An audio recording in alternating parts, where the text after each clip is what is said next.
Hello, my name is Ashley Share. I'm the founder and CEO of ShareLove.Fund. Today we're going to talk about the Bhagavad Gita, section 1.24. Section 1.24 reads as follows. Sanjaya said, thus requested by Arjuna, Krishna placed the best of chariots between the two armies. Now, to understand what this means and why Arjuna wanted his chariot between the two armies, it's important to understand the backstory of the Bhagavad Gita, to understand that this was really almost a civil war and an allegory of the war within, a war waged by family members, people that really knew each other. To understand how deeply the connection was, let us just take a moment to share a story of the precursor to the Gita. So as you may recall, what happened was there were sons of two brothers, Blind King and the Pandavas. And the Pandavas had 5 sons, and they lost a bet, and they had to live in the forest for 12 years. After the 12th year, they were supposed to live for a year incognito, and if no one noticed them, they could have their land back. It is at that point that I'm going to begin to tell what came next, from that point to the start of the epic battle of which the Gita is. So the Pandava's mother Kunti advised her sons when they had lost their land and they performed all the duties they were supposed to perform, but the Blind King did not give them their land back. His son, who was in control at the time, one of his 100 sons, did not give their land back, and so Kunti advised her sons as follows. Don't be fools. You should wage war against them. So this is interesting because a lot of this yogic philosophy is the precursor to Hinduism, and it's a very peaceful religion. But sometimes what this text is saying is sometimes when there's wrongdoing, it's important to take action against wrongdoing. And then again, this is really just an allegory for the battle within. I'm not advocating war, but the idea is to stand up for yourself, to stand up for righteousness. So she advises her sons, don't be fools, you should wage war against them. You have a just claim. So one of the themes in the Gita is about justice. And of course, Sri Krishna had inspired them in ways by saying, you are virtuous people and the law of righteousness is on your side. You have a duty to do it, Krishna said. The Kauravas aren't fit to rule the country. You're the righteous ones. So this is interesting because in the United States, for example, we don't have a Good Samaritan law. But, so you don't actually have to do good. You just are not allowed to do wrong or break the law. Not allowed to do wrong to the extent it's an illegality. But here, there's a higher order. And Krishna is saying, you have a duty to do it. You have a duty to uphold righteousness. So in that sense, the Gita is almost suggesting a Good Samaritan law. That when there are unrighteous rulers in a land, you have a duty to rise up against tyranny. We can see this today in Ukraine and the conflict with Russia, and how when and the conflict within many of us of when is it necessary to get involved?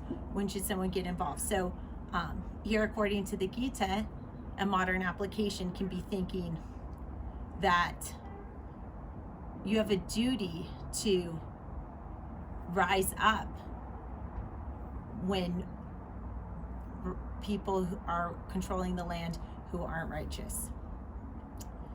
Krishna continues, you must save all the people from these villains, even by fighting if necessary. So it's interesting how Krishna says, even by fighting if necessary. And I think that that is the true essence of being a warrior, and we can think of yoga as being a warrior, where fighting it should be a last resort. If you can resolve things peacefully or diplomatically, that's great. That there's always massive loss and devastation.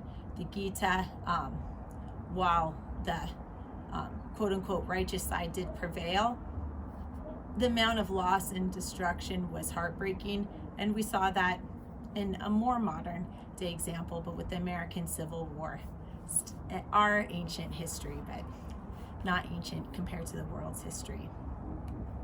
So this is the background that created the war, which is the setting of the Gita.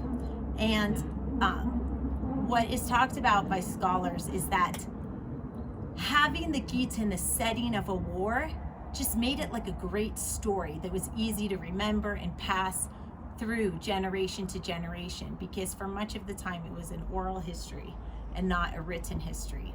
So it's not necessarily about that specific battle, which has been historically confirmed as happening, but it's more about the contemplation that the young prince Arjuna explores with Krishna as his chariot guide.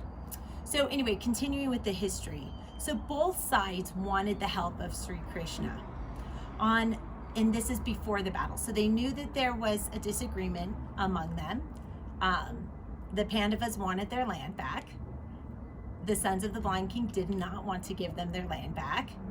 And Kunti, the Pandava's mother, said, guys, you gotta fight. And Krishna said, you are on the side of righteousness. So if you're not fighting because you're scared, don't be scared, because the law of righteousness will protect you. But they're hesitant. So he gives them another push. And Krishna says, hey guys, it's your duty to fight when the village is being ruled by villains. Like, you can't just let people be defenseless against villains. Like, if you have the ability to fight and if people are being taken advantage of, you have a duty. So Krishna sort of ups the ante with sort of like a modern day Good Samaritan law. And then Krishna seals the deal by saying, you must, not please, but you must save all the people from these villains. However, that command is modified to really deeply suggest how much a peaceful resolution is preferred, because Krishna says, even by fighting if necessary, meaning, fighting should be a last resort. Like, a true warrior has so much strength that a true warrior can control and not use their strength and only evoke it when necessary. So that's kind of like the difference between a hothead and a warrior. So both sides wanted the help of Krishna as they approached what will become the epic battle, which is the backdrop of the Gita. So one day, both Arjuna and Duryodhana decided, independently of course, to seek Krishna's advice and help, knowing that they were coming because Krishna is the incarnate of the Supreme Being. According to this text, ShareLove.Fund advocates critical thinking. We're doing this as a learning exercise, not as a imposing religion. If people take this as their religion, that's great, but we can all learn something from stimulating our mind to analyze critical texts. And my opinions here are just a way to help start the conversation. By no means am I the expert, and by no means am I trying to impose my beliefs on you. So knowing that they were coming, Krishna went into his bedroom and pretended to be sleeping. A good story always has a little bit of trickery. He did that purposely. Krishna is usually very playful. Before he reclined, he set a comfortable chair just behind the head of his couch. Then he laid down and pretended to be asleep. Duryodhana arrived just before Arjuna. They met in the lobby adjoining Krishna's apartments and then entered. Duryodhana went straight to the chair behind Krishna's bed and sat down waiting for Krishna to awaken. Arjuna walked in and, being a good devotee, went near Krishna's feet and stood there waiting patiently. That's an old Indian custom. No younger brother will sit before an older one, let alone before his father, mother, uncle, or other older relatives.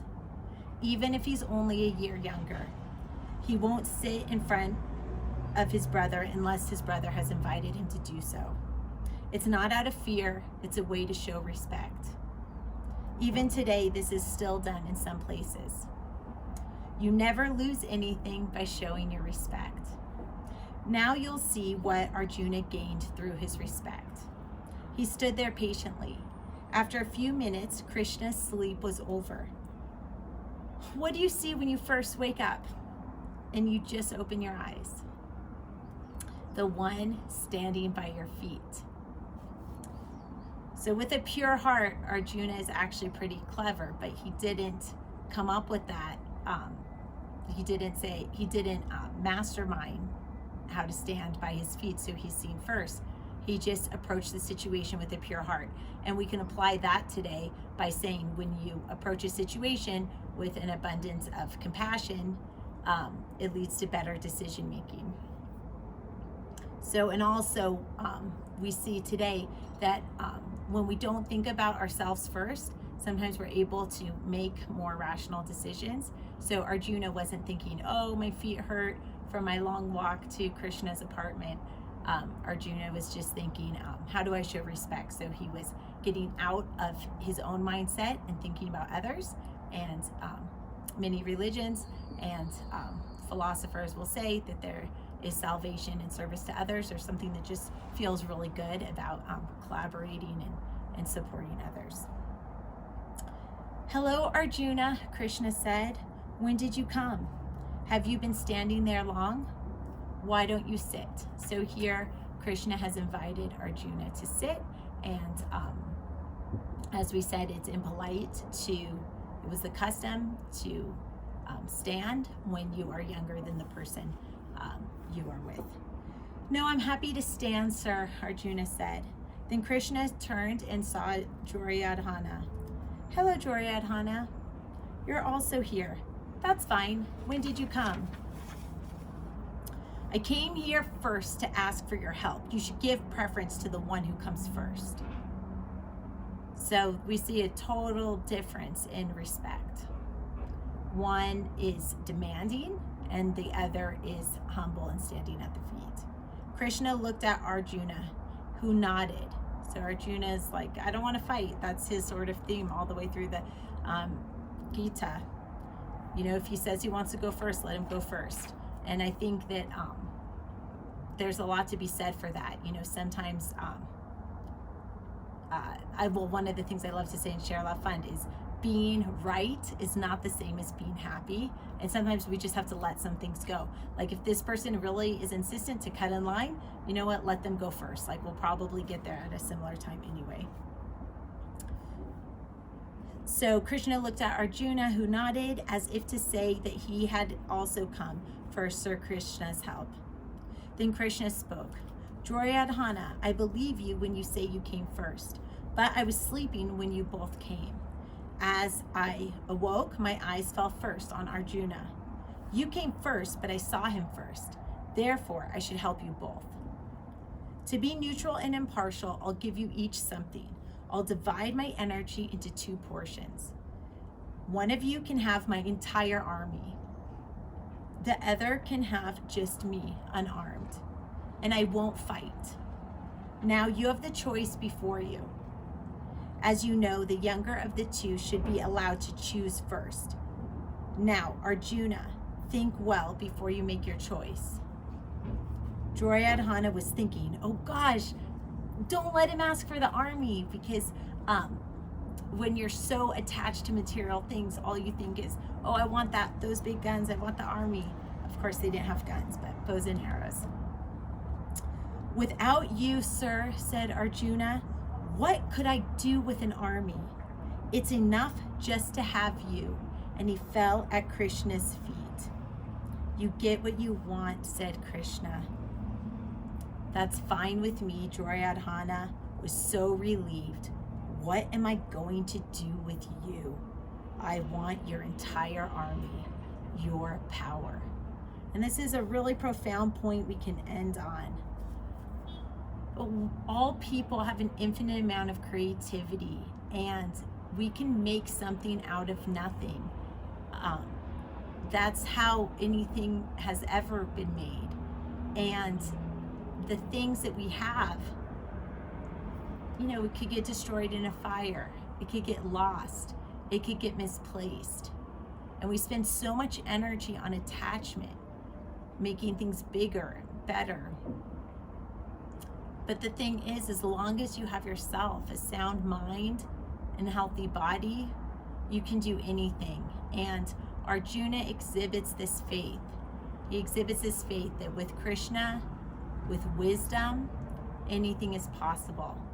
And Duryodhana is an allegory for attachment and materialism and getting so caught up with acquiring this and that he loses sight of his faith.